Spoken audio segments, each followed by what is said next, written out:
మరి కాసేపట్లో పార్లమెంటు వర్షాకాల సమావేశాలు అయితే ప్రారంభం కాబోతున్నాయి. పూర్తి అప్డేట్స్ మా ప్రతినిధి ప్రసాద్ ఢిల్లీ నుంచి లైవ్ లో అందిస్తారు. ప్రసాద్,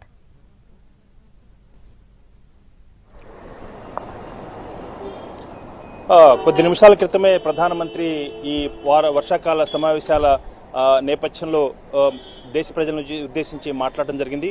చాలా స్పష్టంగా ప్రభుత్వం యొక్క ఎజెండాను ప్రజల ముందుంచారు. ప్రధానంగా ఇటీవల సాధించినటువంటి ఘన విజయాలను ఒకసారి మరలా నెమరు వేసుకుంటూ 2014లో దేశ ఆర్థిక స్థితి ఏ రకంగా ఉంది, ఇప్పుడున్నటువంటి ఆర్థిక స్థితి ఏ రకంగా ఉంది, ఏ రకంగా వేగంగా దేశం పురోగతి సాధించేందుకు ప్రయత్నం చేస్తుంది అన్న అంశాన్ని చాలా స్పష్టంగా చెబుతూనే పెహల్గాం దాడి నేపథ్యంలో జరిగినటువంటి పరిణామాలు, అదేవిధంగా భారతదేశం ప్రజలంతా కూడా ఐక్యంగా ఏ రకంగా ఈ అంశం పట్ల ఎంత ఆగ్రహాన్ని వ్యక్తం చేసి ఒక ఐకమత్యాన్ని ప్రదర్శించారో అదే తరహాలో ఈ పార్లమెంటు సమావేశాల్లో కూడా వివిధ రాజకీయ పార్టీలు తమకు ఉన్నటువంటి అనేకమైన ఎజెండాలు ఉండవచ్చు, కానీ దేశ హితము అదేవిధంగా దేశ అభివృద్ధికి సంబంధించి మాత్రం మనసంతా కూడా ఏకంగా ఉండాలి.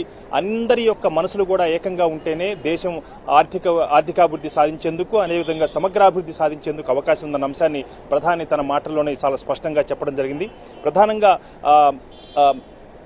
మావోయిజం అదేవిధంగా నక్సలిజం ఏ రకంగా రూపుమాపబోతుంది, అనేకమైనటువంటి జిల్లాల్లో ఏ రకంగా నక్సలిజం యొక్క ప్రభావితానికి లోనై ప్రజలు ఏ రకంగా ఇబ్బందులు పడ్డారు, అది ఇప్పుడు రెడ్ కారిడార్ నుంచి గ్రీన్ కారిడార్గా అభివృద్ధి చెందే క్రమంలో పురోగతి సాధిస్తుంది. కాబట్టి మావోయిజం కూడా అంతమయ్యే దశలో ఉంది. అదేవిధంగా ప్రభుత్వం చేసినటువంటి అనేకమైనటువంటి సంక్షేమ కార్యక్రమాల వల్ల దాదాపు 25 కోట్ల మంది దారిద్ర్య రేఖ నుంచి బయటకు వచ్చి ఆ రకంగా జనజీవన స్రవంతిలోకి చాలా ఒక క్వాలిటీ లైఫ్ను సాగించేందుకు ప్రయత్నం చేసేందుకు ప్రభుత్వం చేసినటువంటి ప్రయత్నాలు సఫలీకృతమయ్యాయి అన్న అంశాన్ని చెప్తూనే దాదాపు 90 కోట్ల మంది ప్రజలకు, భారతదేశంలో 90 కోట్ల మందికి ఏ రకంగా సామాజిక భద్రతను కల్పించామన్న అంశాన్ని కూడా ఈ మాటల్లో తన యొక్క ప్రసంగంలో చాలా స్పష్టంగా చెప్పడం జరిగింది.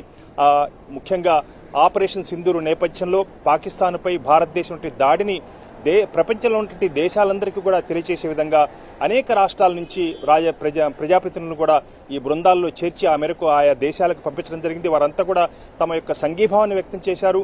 భారతదేశం తీసుకున్న నిర్ణయాన్ని గొప్పగా పొగిడారు. అదేవిధంగా ఈ తీవ్రవాదాన్ని అంతం చేయడంలో సైనిక పాఠవాన్ని భారతదేశాన్ని కూడా ప్రదర్శించింది. ఆ మేరకు ప్రపంచం అంతా కూడా చూసిందన్న అంశాన్ని కూడా ప్రధాని తన మాటల్లో స్పష్టంగా చెప్పడం జరిగింది.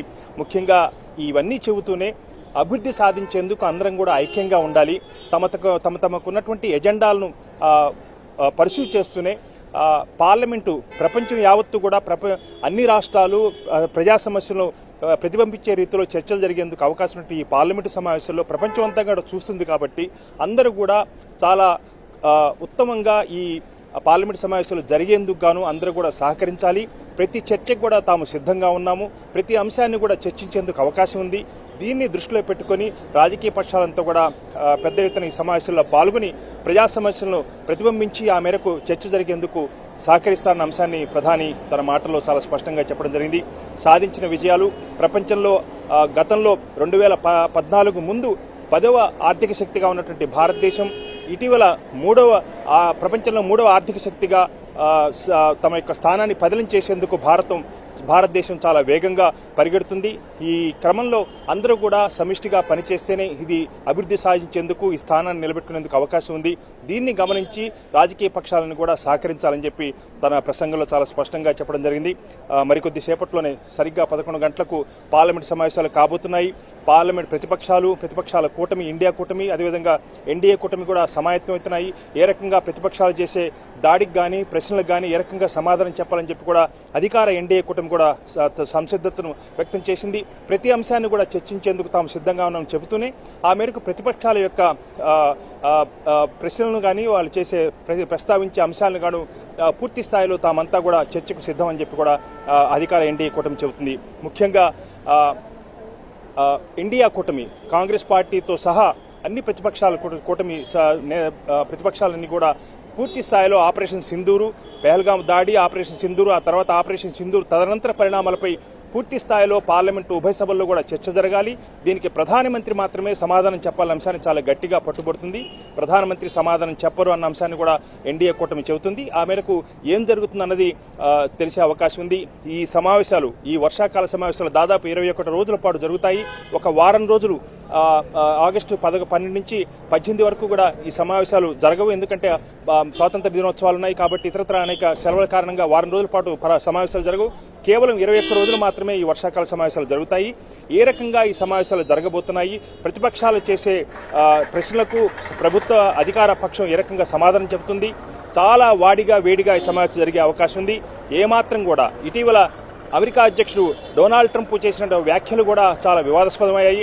దాదాపు 5 యుద్ధ జెట్ విమానాలు కూలిపోయాయన్న అంశాన్ని చాలా స్పష్టంగా డొనాల్డ్ ట్రంప్ వ్యాఖ్యలు చేయడం జరిగింది. ఈ వ్యాఖ్యల నేపథ్యంలో ఏ దేశానికి చెందినటువంటి 5 జెట్లు కూలాయన్న అంశాన్ని ప్రధాని స్పష్టంగా సభాముఖంగా చెప్పాలి.